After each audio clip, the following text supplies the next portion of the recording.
करेंगे रायपुर का, जहां सीएम विष्णुदेव साय जगदलपुर के लिए रवाना हो रहे हैं। कुछ ही देर बाद 200 से ज्यादा नक्सली उनके सामने सरेंडर करने वाले हैं। प्रारंभ से ही आह्वान किए थे कि हिंसा की भाषा को छोड़ें और विकास की मुख्यधारा से जुड़ें। उनके साथ सरकार न्याय करेगी और उसी का पालन करते हुए वो सब विकास से जुड़ रहे हैं। सर, ये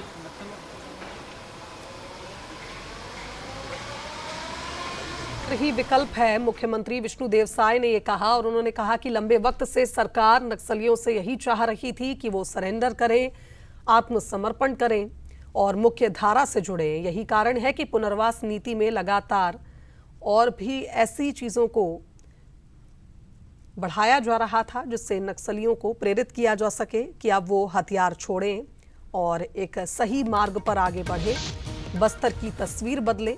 और वही तस्वीर अब आप देखिए बदलती हुई नजर भी आ रही है। थोड़ी देर में 200 से ज्यादा नक्सली मुख्यमंत्री के सामने आधिकारिक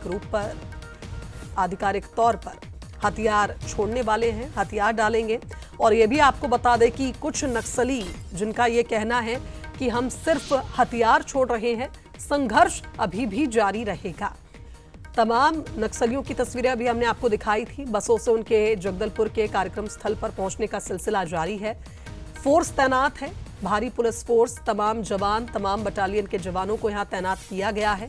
सुरक्षा में कोई चूक यहां नहीं बरती जाएगी क्योंकि एक बहुत बड़ा कार्यक्रम होने जा रहा है। और आज का दिन ऐतिहासिक इसलिए है क्योंकि पहली बार इतनी बड़ी संख्या में नक्सली मुख्यमंत्री के सामने सरेंडर करने पहुंच रहे हैं। तो थोड़ी देर बाद सबसे बड़ा सरेंडर होगा छत्तीसगढ़ के जगदलपुर में सीएम विष्णुदेव साय की मौजूदगी में। और केंद्रीय गृह मंत्री अमित शाह ने, आपको बता दें, कल एक पोस्ट सोशल मीडिया पर डाला था जिसमें उन्होंने बताया था, जानकारी दी थी कि किस तरह से नक्सलियों के खिलाफ एक बड़ी लड़ाई लड़ी है छत्तीसगढ़ में और अब उसके प्रभावी नतीजे सबके सामने हैं। तो नक्सलियों पर कैसे नकेल कसी गई, इस पर भी हम जरा फोकस करें तो आप सबसे पहले देखिए 3 स्तरीय रणनीति बनाई गई थी सरकार द्वारा कि कैसे नक्सलवाद पर नकेल कसी जाए। पहले तो नक्सलियों पर समर्पण करने का दबाव बनाया गया, जो जिक्र मुख्यमंत्री भी कर रहे थे। जब ये नहीं माने तो धरपकड़ की रणनीति अपनाई गई। हार्डकोर नक्सलियों के लिए मुठभेड़ की रणनीति बनी तो विकास कार्यों के जरिए आम आदमी का भरोसा भी नक्सल प्रभावित क्षेत्रों में फोर्सेस ने जीता। अंदरूनी इलाकों में बुनियादी ढांचे को पहले मजबूत किया गया और उसके बाद घोर नक्सली इलाकों में सुरक्षा बलों ने कैंप लगाने शुरू किए। नए कैंप लगने के बाद लोगों में भी भरोसा बढ़ा। नक्सलियों की लीडरशिप को टारगेट कर उन्हें मार गिराया गया। सरेंडर पॉलिसी में बदलाव कर सरेंडर कराए गए।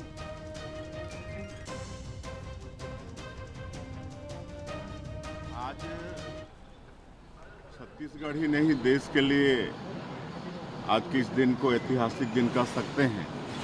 आज बहुत बड़ी संख्या में नक्सली हमारे देश के संविधान पर विश्वास करते हुए विकास की मुख्यधारा से जुड़ने जा रहे हैं और उनका स्वागत है। सरकार उनके लिए पुनर्वास के लिए और मतलब जो विकास की मुख्यधारा से जुड़ते हैं उनके लिए बहुत कुछ अच्छा सोची है। उनको अच्छा पुनर्वास भी देंगे, उनका स्किलिंग भी कराएंगे, रोजगार से जोड़ने का काम भी होगा, ये सब करेंगे। सर, ये सहमति किस तरीके से बनी, क्या कोई बात थी, क्या वो तो हम लोग प्रारंभ से ही आह्वान किए थे कि हिंसा की भाषा को छोड़ें और विकास की मुख्यधारा से जुड़ें। उनके साथ सरकार न्याय करेगी और उसी का पालन करते हुए वो सब विकास से जुड़ रहे हैं। सर, ये मतलब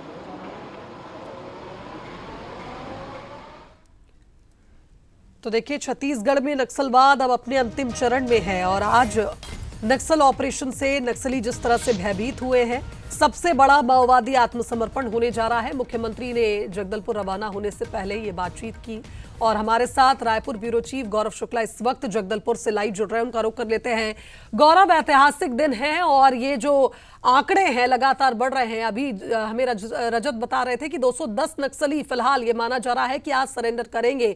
एक बड़ा आंकड़ा जो बताता है कि अब नक्सली भयभीत है और या ये कहें कि अब मुख्य धारा से जुड़ने के लिए वो काफी ज्यादा प्रेरित हुए। जिस तरह से सरेंडर पॉलिसी में लगातार सरकार ने बदलाव किए, तमाम योजनाओं को चलाया और अब कुछ ही देर बाद वो कार्यक्रम होने जा रहा है जहां मुख्यमंत्री पहुंचेंगे। जी बिल्कुल, देखिए आपने एकदम सही कहा। जो कभी भारत के संविधान को नहीं मानते थे, अब वो भारत के संविधान को मानने के लिए किसी न किसी तरीके से यहाँ पर प्रेरित हो रहे हैं, जो खुद के संविधान मानते थे। और अभी से कुछ देर पहले जब रजत बाजपेयी जी यहाँ की तस्वीरें दिखा रहे थे और उस तस्वीर में ये साफ था जो नक्सली हैं उसमें किस तरीके से जो लोग हैं वो शामिल हैं। कई युवा चेहरे इसमें नजर आ रहे थे, कई सीनियर्स नजर आ रहे थे और अभी भी यहाँ पर लगातार तैयारियां जो हैं लोगों को, जो नक्सली हैं उनको यहाँ लाने की जा रही है। और मांझी जो यहाँ का नेतृत्व करते हैं, बस्तर संभाग का नेतृत्व करते हैं, आदिवासियों का नेतृत्व करते हैं, उन्हें यहाँ पर लाया गया है। वो गवाह बनेंगे। मैं वो तस्वीर भी आपको दिखाऊंगा जिसमें मांझियों को यहाँ पर बुलाया गया। देख सकते हैं आप सीधे वो तस्वीर है। बाकायदा यहाँ का जो परंपरा है उसे निर्वहन करते नजर आ रहे हैं ये मांझी हैं और ये उस मंच पर बैठेंगे जहाँ पर तमाम नक्सली रुपेश के साथ सिरगाता और जो अन्य नक्सली हैं वो सरेंडर करेंगे। उनके सामने यहाँ पर जो है गवाह बनेंगे कि उनके नेतृत्व में यहाँ पर तमाम काम हुआ है। और ये तस्वीर मैं दिखाना चाहूंगा, अंदर की सीधी तस्वीर है। ये यहाँ से सीधे अंदर जा रहे हैं। ये नई बात है कि लोग यहाँ से सीधे अंदर जा रहे हैं, छोटे बच्चे भी हैं। और जिस तरीके से मुड़िया दरबार हुआ था, नेतृत्व करते हैं मांझी यहाँ का और वो तमाम लोगों को यहाँ पर अपना जो सुझाव है वो देते हैं।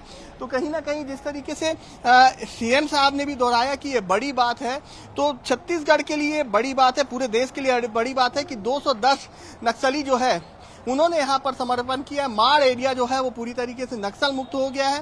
और डिप्टी सीएम विजय शर्मा जिन्होंने इसके लिए महत्वपूर्ण भूमिका निभाई, वो भी यहाँ पर कल रात से ही पहुंच गए थे। उन्होंने कमान संभाल रखी। सर्किट हाउस में एक जानकारी ये भी निकल के आ रही कि जो रुपेश है, मेन सीसी है, वो सर्किट हाउस पहुंचा हुआ है। वहां पर डिप्टी सीएम विजय शर्मा से मुलाकात कर रहे हैं, उनसे बातचीत हो रही है।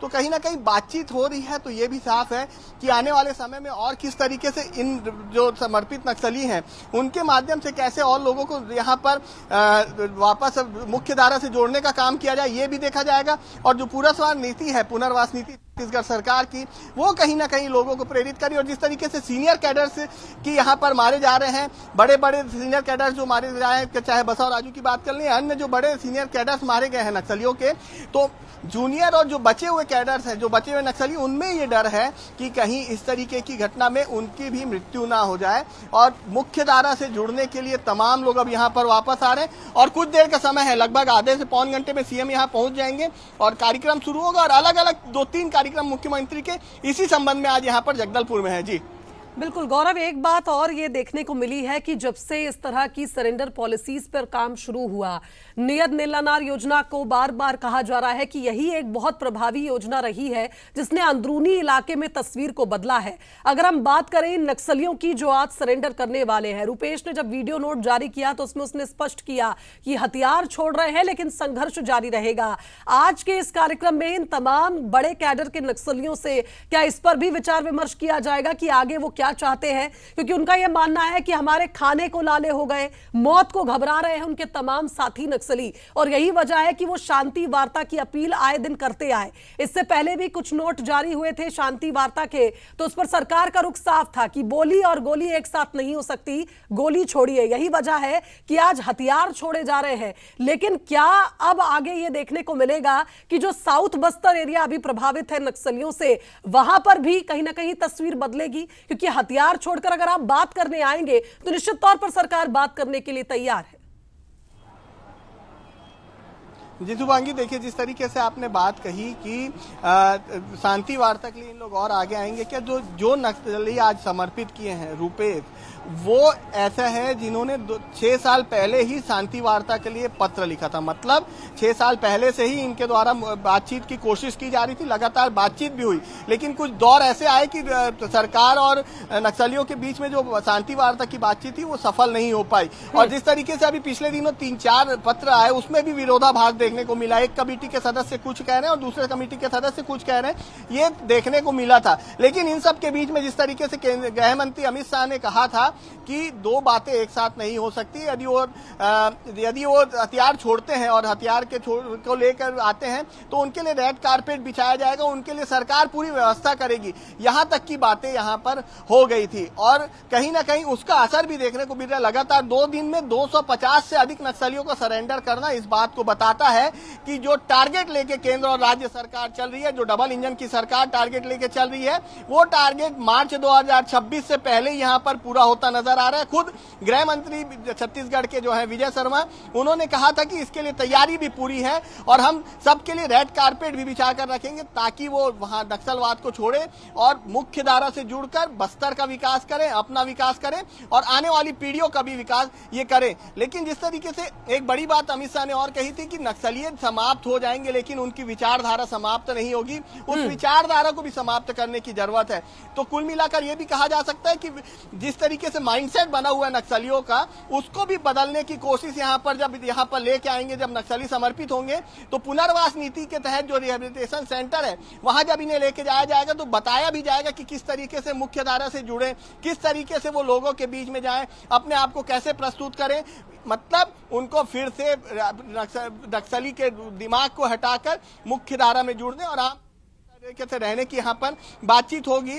व्यवस्थाएं देखिए, यहाँ पर मैं बार बार वही दिखा रहा था कि मांझी समाज के लोग जो हैं वो यहाँ पर आ रहे हैं और यहाँ पर पहुँचने के बाद वो अपनी भूमिका भी निभाएंगे समाज के लोग। और ये तस्वीर है, मैं आपको दिखाऊंगा, दीपक से कहूंगा कि मैं आपको वो तस्वीरें दिखाता हूँ जो चीजें यहाँ पर हैं और ये लगातार आ रहे हैं। आप लोग यहाँ पर पहुंचे हैं, अभी क्या चीज के लिए आ रहे हैं, क्या चीज के लिए आ रहे हैं? देखिए बोलने में भी काफी संकोचाते हैं मांझी लोग हैं और जिस तरीके से तस्वीरें देख रही है उससे तो ये साफ है कि एक बड़ा इतिहास आज जगदलपुर में रचने जा रहा है। लोग यहाँ पर पहुंच रहे हैं और इंतजार है तो सिर्फ मुख्यमंत्री विष्णुदेव साय के यहाँ पर पहुंचने का। जैसे ही वो आते हैं यहाँ पर, उसके बाद सरेंडर पॉलिसी के तहत जो यहाँ पर नक्सलियों ने सरेंडर किया है उस पर यहाँ जाएंगे। हथियार बड़ी संख्या में है, लगभग 150 के आसपास हथियार यहाँ पर बताए जा रहे हैं और उसमें बड़ी चीज ये भी है कि AK-47 जो अत्याधुनिक हथियार है वो भी यहाँ पर रखे गए हैं। मैं वो हथियार, तमाम हथियार यहाँ ढक के रखे गए, लेकिन मैं वो तस्वीर दिखाता हूँ जिसमें हथियार रखाया हुआ है यहाँ पर। और ये वो मंच है जिस मंच से यहाँ पर सीएम विष्णुदेव साय जो हैं वो यहाँ रहेंगे। ये मांझी के लोग हैं जो यहाँ पर पहुँचे हुए हैं और अपनी भूमिका जो है वो यहाँ पर निभाएंगे। गवाह पर यहाँ गवाह के रूप में वो यहाँ पर मौजूद हैं। और जिस तरीके से मैं रजत जी से भी बात करूँगा क्योंकि काफ़ी कुछ यहाँ पर बताएं।